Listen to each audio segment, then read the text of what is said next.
As he beckoned me forward and leant across the table, he whispered something in my ear. "You better clear out right away. Don't stay, 'cause the Lorry Pirates are on their way."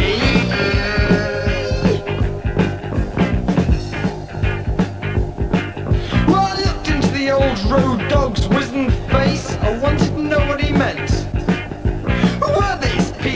What was their intent? Tell me, old fool, I said, just what do you mean? He looked up from his liquid and into my eyes, and licking his lips, he unfolded a yarn.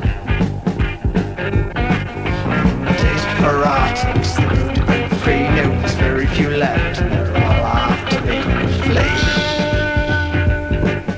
The Lorry Pirates take no prisoners.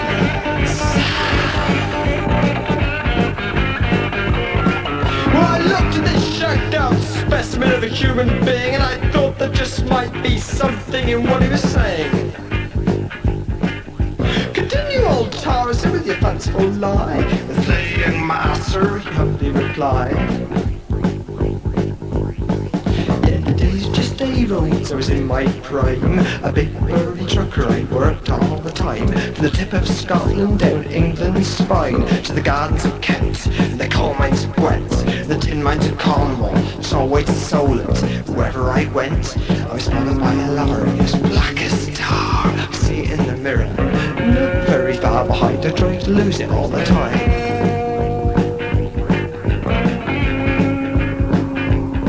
Cause I knew what they was after, young master. Why, very valuable cargo. Whiskey, see? Well, all those murderous scumbag lay my lovers know. I buried it on an island long ago, in the middle of the M5, which old roundabout off Junction 14. So now you know. Go and dig it up. I thought Lorry Pirates find you talking to me, young pup, and cut you up. And as for me running days over sea, I choose to stay and meet my Waterloo. That's what I'm gonna do. Buggy then, old bollock, I said, I'm off, and I ran out, jumped in my cab, started up my mighty engine and headed south. Doubting all the time, of course, what it said, until a lorry in northbound carriageway sped past. An ordinary British Leyland truck was he, but with a masthead coming from it. My eyes must have been deceiving me.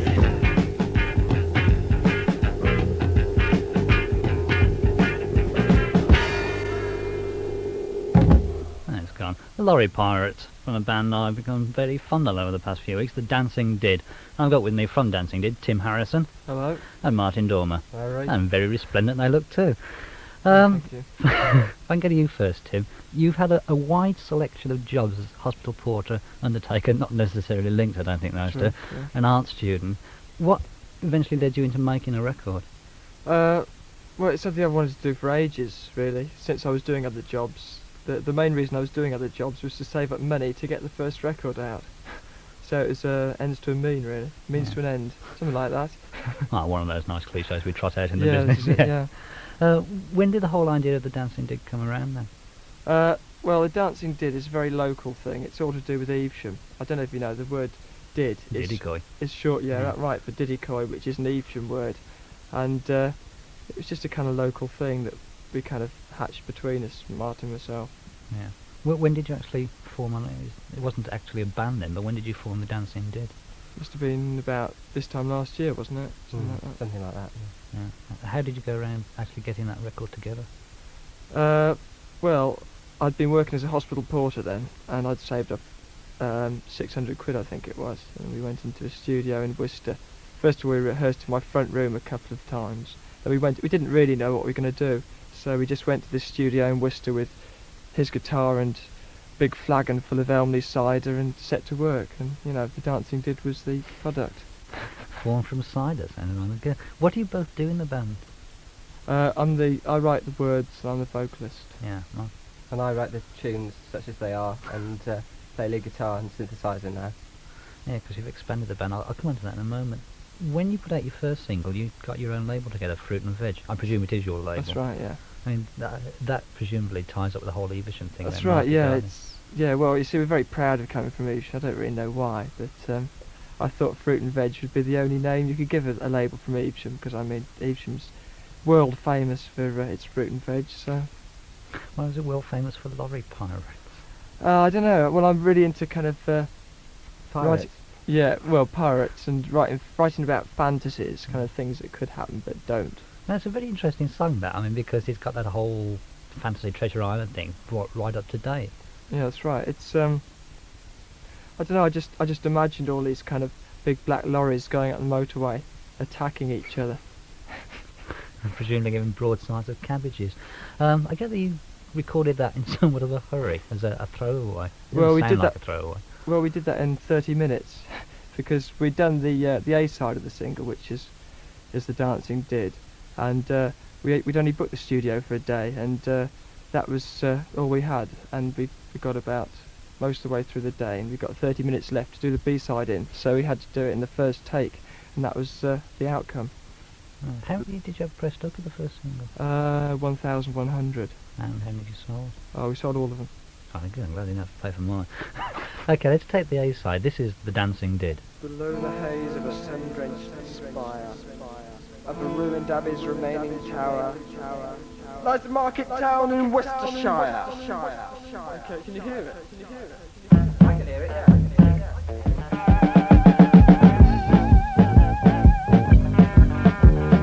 All market gardeners bring their fruit and veg yield to this busy little island in its cleared fields. Nothing much moves there under the blazing sun, except the lorries to the canneries carrying plums, and a figure on the high road that deambles into town. For a Friday evening he's always there about this time, with a red coat of dust on his hobnail boots, a black mirror finish on his well-worn suit, oak bark skin and squinting eye, a deep-poured hook nose, broken thighs, roll-ups in his pocket, he whistles like a lark, a razor in his waistcoat, playful as a shark, although his teeth don't sparkle, his pocket watch shines as this 6 o'clock shadow is right on time. The rail is his home, the ditch is his billet, he's got a hat in his head with a pheasant feather in it. The Sunday morning ragamuffin ran the alley sloper, vagrant scuttling ne'er do well, vagabond and loper, stroller, wanderer, rover, scruffy arbor, vicious sid, but folks religious know the Dancing Dead, the Dancing Diddy guy, the Dancing Diddy guy. Since he was a boy, he's been a dancing dead. In the back room with the blue ball, the jukebox plays out country and western sounds. There he stands surrounded by a crowd, carefully gyrating, a mug of cider in his hand as his toe caps tap the ground. The audience stop and shout and clap the fruit coins on his beats. For entertainment in this small town you'll find this hard to beat.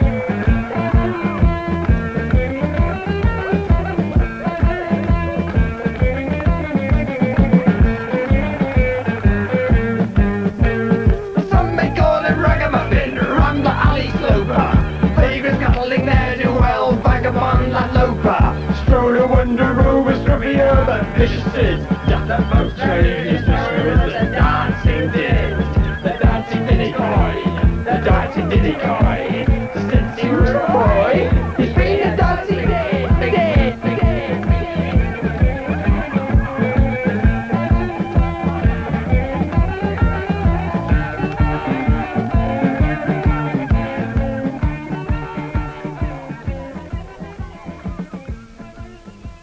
The dancing did and the eponymous, because I like saying the word first single. I like that. How long did it take to record that? Well, the best part of, let me see, about 6 hours, I would think. Yeah. Was it difficult putting that together? Well, it was a series of false starts, actually. A series of false ends, wasn't it? Well, that came out in, October 79, the new single's only just emerged. Why so long between? Well, Tim and I were messing about in different jobs, and when Tim was in London, I was in Evesham, and when I was in Evesham, Tim was in London. Not the best working relationship. Well, not really. At least we talked to each other. What did you do before you got into the band? Right. I worked for a record export company in London, and it went down the tubes. I have your taste for the business. Your first gig was with the photos, and there was the two of you and a tape recorder. Explain. Well, we spent another day in a studio getting some backing tapes ready for our debut gig, and when it finally arrived, we were both a little worse for drink, and it was quite good. It was quite a success, but we missed all our cues. Actually, it was dreadful. I mean, we'd never do it again.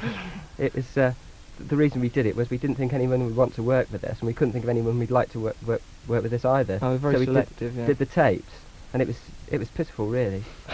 Well, presumably since you're now four-piece and the tape recorder's gone out, it must have been the machine's fault. Oh, it was. Yeah. Oh, yeah. totally, yeah. When did you become a four-piece? Not so long ago, was it? It was about 3 months ago. Yeah, it was Yeah. round about July, August time. But since then, we've really been putting everything into it. Who else is in the band now? We've got Dick Crazies on bass, and Chris Tickle Those Tom Toms Houghton on drums. I won't inquire.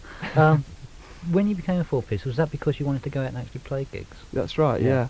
Well, like originally we'd really wanted to do it with the tape recorder, like Evesham's answer to orchestral manoeuvres in the dark, but didn't quite turn out that way. So that was just next step, getting people to kind of back us. Well, I mean people to form a band with. Yeah. What did the band actually like live?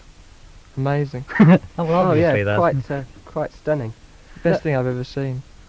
They're a lot more punchy than the records. Yeah. Yeah. We try to keep it fairly crisp and clear on the records, and then a bit more entertaining and over the top on stage. Yeah, it's quite a show. You have to come and see us. Oh, I will. Looking through your influences, you cite, I'm going to list these, Paddy Roberts, The Stranglers, Acker Bill, Jimi Hendrix, Blurt and Carl Denver. Do you actually mean any of those? Yeah, all of All them. of them, Yeah. I didn't hear too many of those. I did hear Dr. Strangely Strange and Fairport, and it's very much a folk sound. That last one Yeah. was, yeah. Yeah. But I don't think that's the same with any of the others that we do. We just kind of rip off bits from here and there, Piece them together and see what it comes out like. Yeah. Yes. You brought a single in, actually, that we're not going to play, but you want to tell us about it? Oh, Wimaway by Carl Denver, possibly the best record that's ever been recorded. Amazing. It evades all categorisation, quite Well, honestly. it's a did record. And it's the did number one, basically. Yeah. What's the did number 2? Oh, probably from a Jack to a King. Yeah. Ned Miller version. More than likely. Actually, Right. the artist escaped me. Yeah, it's something that struck me from that single and the new one, is the studio sounds very professional. I mean, is that anything to do with the band, or is it down to the engineers? Well, the second single we did, we had a very good engineer, and he helped us a lot when we put it out. We also had a few people kind of helping here and there, but I don't know, I think it's probably just by accident it's happened in a way. Because basically, we go into a studio and the engineer eventually gives this up as a bad job, and just sits back and does what we tell him, rather than try and impinge a set pattern on us. Yeah. So, coming from Evesham, this is totally off the point, this is one of those things I wanted to ask you. How difficult has it been to actually get gigs? Because Evesham's not exactly noticed as the rock centre of the universe, even if the photos do come from there. It is hard, yeah. It's a matter of promoting them yourselves, kind of booking up the town hall and having to go through printing tickets and all this kind of thing. But there's a lot of bands actually in Evesham. There's a lot of interest. People don't realise that, and because I mean, there's very little else to do in Evesham. What do? You go down to the pub, and that's about it. Yeah, correct. And presumably you also go down to the haunted tea rooms, which sounds like a good link.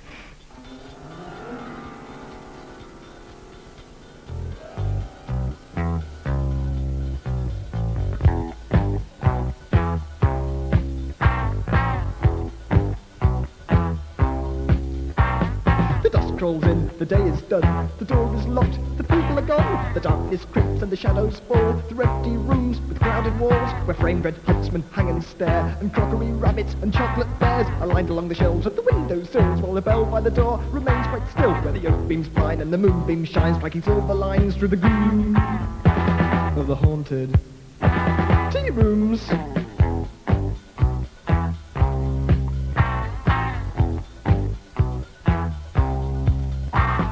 Lined up neatly on the kitchen shelves, tonight's meringues await tomorrow's mouths. Scones stand still as hours fly by, while germs in the cream will multiply. King Charles left here, so they say, chewed teaspoons, take it away.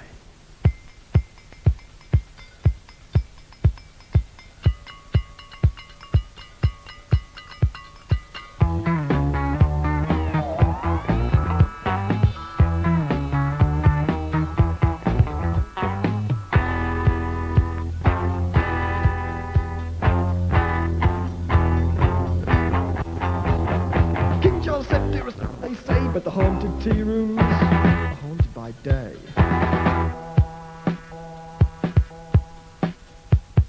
Haunted bar, haunted bar, haunted bar, haunted bar, haunted bar, Fat white ladies, haunted bar, jumping churls, haunted bar, spotty schoolboys, haunted bar, spotty schoolgirls, haunted bar, regatta natter, haunted bar, housewives groans, haunted bar, chitsy chatter, haunted bar, day tripper drone. The haunted tea rooms. The haunted tea rooms. The haunted tea rooms. The haunted tea rooms. The haunted tea rooms.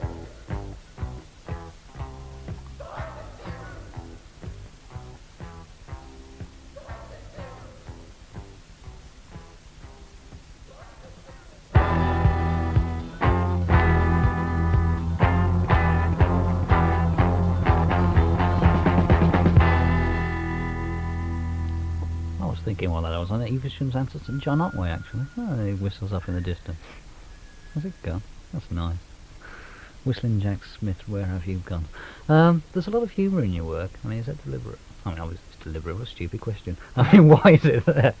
Well, I don't know. In our recent Sounds review, they seemed to think it was over humorous. I didn't really intend it to be that humorous. There's a lot of kind of things that are quite sad about them, I think, especially with the other side of our latest single. Bathos. Yeah, Bathos. pathos. Yeah, very good. Yes, I like that. I have to remember that. That's the only single I know, certainly, that features a teacup and teaspoon solo. Well, it's the only one in the world, yes. Yeah, that really is there as well. Now, what was it Enemy said you were saying, John, that was playing? Yeah, they described it as an oral eating comedy and hooting hammer horror. The strong but streamlined disco funk skeleton rhythm section. Got that? Fascinating, that covers most bases. From that and Dancing Did, it's obvious one of the strongest things about your writing is a rustic element. I mean, why is that? Is that something you personally are interested in? Well, living in Evesham, you just can't help it. You Well, know, it you're is pretty rustic. Yeah, you're Yeah. surrounded by it. From my point of view, is there's such a glut of overtly urban sounds at That's the right. moment. You know, there is another side to the coin, Which is... which is, you know, Yes. Did music. exactly, yeah. There's the whole the English tradition stuff. I mean, like I mentioned, airport. I'll start again. Mentioned earlier, Fairport. Strange words are coming out of my mouth. Fairport earlier, and the sound that they've got is very rural and English traditional stuff. I mean, is that something you're pushing for? No, not necessarily. No, I think we're quite innovative, really. It's we're just interested in English the traditions of England rather than English traditional music. Yeah. You see what I mean? Yeah, I that's think so, right. yeah. Looking at the lyrics, they're very almost poetic. I mean, do you write outside of songs, Tim? Pardon? Do you write as a writer away from songs? Yeah, I do. Well, they're kind of poems, I suppose, really. I always write with a rhythm, but never any melody. The melody comes later when Martyn comes along. Well, you said earlier interesting fantasy. Is the Haunted Tea Rooms a total fantasy, or is that based on anything? Well, yes, again, it comes back to Evesham. There's about 7 tea rooms in Evesham. I don't know if you've See, ever there are other things to do. I don't know if you've ever been in Evesham on a Saturday afternoon in a tea room. Probably not, but it's a pretty horrible sight. Fascinating. Yes. Skipping over, I was going to say something about Wendy Woo, but I won't. Other numbers that you've got, things like the Human Chicken, the Wolves of Worcestershire, That's right, yeah. and I'm going to like this one. The Day That Vikings Invaded the Cricket Match on the Village Green in Upton Snodsbury. That's our latest number, Yeah. yeah. You again contains the humour. Do you want to tell us about some of those songs? I mean, the idea of the Wolves of Worcestershire as well. Well, the Wolves of Worcestershire is another fantasy. It's about this strange tale of a ferocious wolf pack that terrorises the outer reaches of the Vale of Evesham. But I can't reveal any more than that because that's going to be our next single. Is that also going to be on Fruit and Veg? I don't know. We've got there's a deal in the pipeline at the moment, but we're not quite sure, so we can't really say much about it at the That's moment. unfortunate. So I was just going to ask you if you'd approached any major record companies. We sent a few tapes round to the others, but we didn't get any. Have you had a sort of fairly blank response? Because you are somewhat left field in what you're doing. Well, I've got. I mean, we're not prepared to compromise at all with any company. We're going to put out exactly what we want, and because we know, well, we're pleased with it, and it's what we believe in, and we're going to keep doing it till, well, since we put the second single out, we got so much more interest. I mean, I know there's a lot of people that are really into it, so we're just going to keep going. Well, I think that major companies ought to take interest, and if there is anybody from a London company who's happened to have got lost and is out there listening, wondering what on earth this deserted backwater is up here called the Midlands, I think you want to sign up with Dancing Did personally. Anyway, that isn't the end. I'm just going to go on to something else. Apart from this possible deal in the pipeline, what other future plans have you got in terms of live work? Well, we're doing a few gigs in London now, which is really good. We just really want to do as many live gigs as possible, and all we want to do is just keep putting the records out. How many live gigs have you done so far? Not a lot. I'd say about 5. Yeah, something like that. About half a dozen. But- But we've got a policy that there's no point hacking around to the nether regions of the country to people who neither know nor care about us. We'd much rather concentrate on London and the Midlands, the immediate Midlands to us, to get Yeah. a strong local support. How much of a local support have you got through the records? It's pretty strong. It's quite surprisingly strong. There are a number of people in Evesham that have got the Dancing Did stenciled on their leather jacket, and when you get that sort of thing, well, Yeah. Something talking about stenciling things on jackets. Your own image is very rustic again. I mean, is that something you want to promote as an image for the No, band? not really. We're into the more mysterious side of it, not your country yokel going down the pub for half a pint of cider. It's more basically complicated than that. Basically, our songs are about Evesham, but not the Evesham that is, the Evesham that might be, or could be, or feels like it should be. It's Which doesn't very make any sense romantic. at all. Yes and Well, yes. we are. We're Yes, a we are. romantic band, Definitely. I suppose. Yeah. I mean, from the Dancing Diddy as well, I mean, is there a magical element in the band? Do you see there? Yes. Yeah. Yes. I don't know what that was going to lead on to, but it seemed like an interesting idea. In what sense would you describe the band as magical? Because the songs all deal with fantasies. It's all very kind of dreamlike. It's like elements of today and yesterday, but not really the today as it is, and not really the yesterday as it was. That leads nicely on to Squash Things on the Road, because that seems to be, analysing it now, modern society running over the old local traditions. I don't know, that's maybe a bit heavy. What about Squash Things on the Road? Well, like I said earlier, people seem to think it's kind of funny, but I don't consider it funny at all. I think it's a really sad song, Too. all about just squash things on the road, which I think is pretty sad. Right, well, we're going to go into that now. Martyn, do that one. Right, Martyn, Tim, thanks very much for coming in. I'll drive a bit more carefully on the way back in the darkened streets. And this is the record for me that started it all. Dancing Didn't, Squash Things on the Road.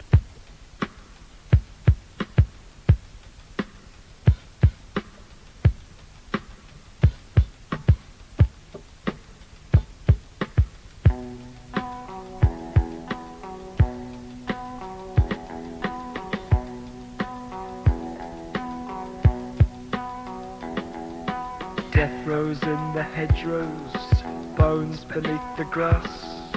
Flesh and fur and gravel mix as giant cars crash past. Insects on the windscreens, feathers on the grill. Skulls along the bumpers, red coatings to the sills. I've squashed things. Squashed things.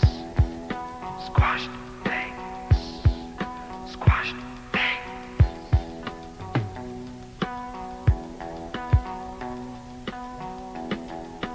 Airborne fowl make fatal flights, rodents fatal runs.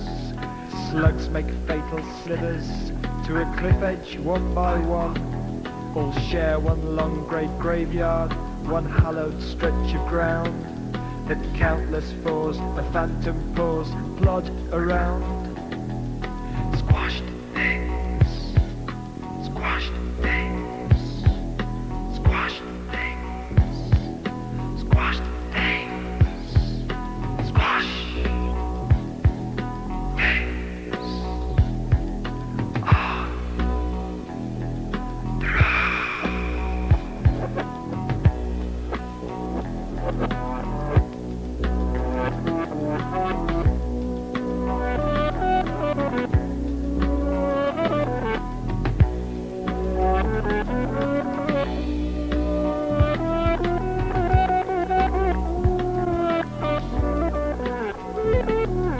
Driving is so tedious, turn the radio on. Switch the heater up full blast, speed along. Cocooned in a cosy corner at the wheel on the right in the front. Gliding along in perfect comfort. What was that bump? Fox to rook, slug to deer, can to hedgehog, all just smears on Squash.